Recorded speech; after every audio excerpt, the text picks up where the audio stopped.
শুধুমাত্র একটি ভবনের কারণে বারবার হাজার হাজার মানুষের রক্ত ঝরে।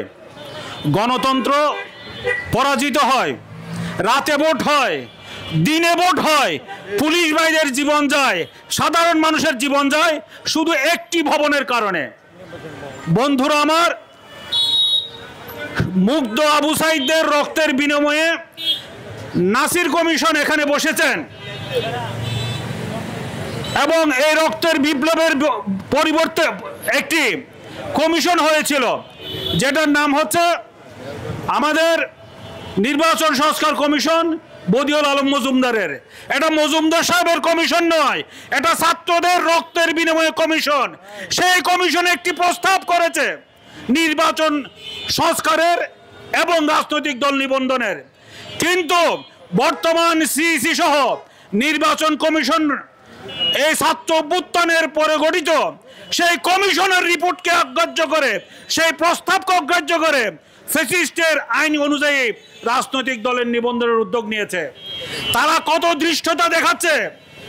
এই যারা বিপ্লবের যারা নায়ক ছিল সে সমস্ত রাজনৈতিক দলগুলিকে তো নিবন্ধন দিচ্ছেও না, আর যারাদেরকে দিচ্ছে তাদের দাবি হচ্ছে শাপলা প্রতীক।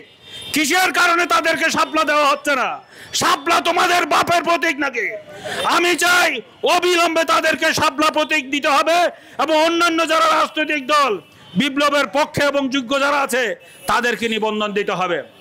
বন্ধুরা আমার, নির্বাচন কমিশনারকে বলতে চাই, যারা রাতের ভোট করেছিল, যারা দামি নির্বাচন করেছিল, তাদের পরিণতির কথা একবার ভাবুন।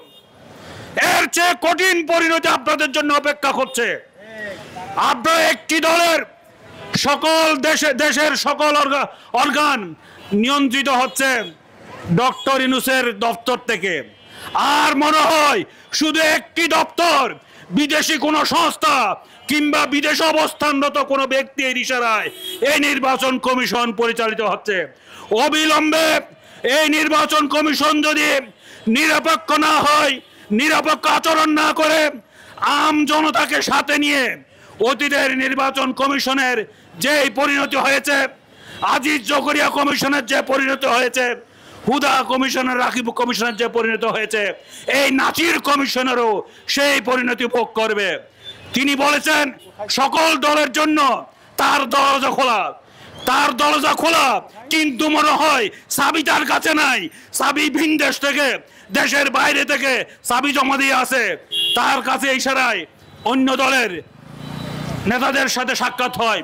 আমাদের দাবি সুস্পষ্ট, অবিলম্বে নিবন্ধনকে কালো আইন বাতিল করতে হবে এবং অবিলম্বে নিবন্ধন প্রত্যাশী যোগ্য যে সমস্ত দল আছে তাদেরকে নিবন্ধন দিতে হবে এবং নির্বাচন কমিশনকে প্রমাণ করতে হবে তারা ফ্রি এবং ফেয়ার, তারা সকল দলের জন্য সমান অধিকার নিশ্চিত করবে। না হলে আমরা বলতে চাই এই নির্বাচন কমিশন দিয়ে অন্য কিছু হতে পারে, এদেশে গণতন্ত্র আসতে পারে না, এদেশে ফ্রি এন্ড ফেয়ার ইলেকশন হতে পারে না।